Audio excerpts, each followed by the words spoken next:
നമുക്കൊരു പായസം കുടിച്ചിട്ട് വന്നാലോ? വാ.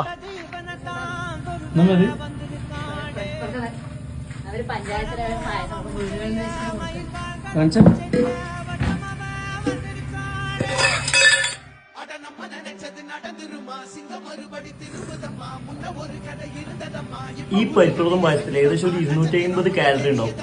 ഇതെങ്ങനെയാ കുറക്കേണ്ടത് ഞാൻ പറഞ്ഞുതരാം. വാ. ആദ്യം തന്നെ ഞാൻ ഒരു 200 സ്കിപ്പിംഗ് ചെയ്തു. പിന്നെ വെയിറ്റ് ട്രെയിനിങ് തുടങ്ങി. ചെസ്റ്റിനും ബാക്കിനും ഇന്ന് എൻ്റെ വർക്കൗട്ട്. ഈ കാണുന്ന വെയിറ്റ് ട്രെയിനിങ്ങും പിന്നെ 200 സ്കിപ്പിങ്ങും ചെയ്തപ്പോൾ ഏകദേശം ഒരു 250 കാലറി എനിക്ക് ഇന്ന് കുറക്കാൻ പറ്റിയത്.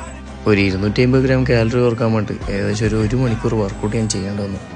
പിന്നെ ഒന്ന് ബോഡി കണ്ടീഷൻ നോക്കി. ഒരു 200 ml പായസത്തിന് വേണ്ടി ഇത്രയും വർക്കൗട്ട് ചെയ്യണമെങ്കിൽ ഒരു 2 പൊറോട്ടയിലും കഴിച്ച് എത്രത്തോളം വർക്കൗട്ട് ചെയ്യേണ്ടി വരും ചിന്തിച്ചിട്ടുണ്ടോ? നമ്മളെ കൊണ്ട് ആവുന്ന രീതിയിൽ നല്ലോണം വർക്കൗട്ട് ചെയ്യാം. എന്നിട്ട് ഇഷ്ടപ്പെട്ട ഫുഡ് ആവശ്യത്തിന് മാത്രം കഴിക്കുക.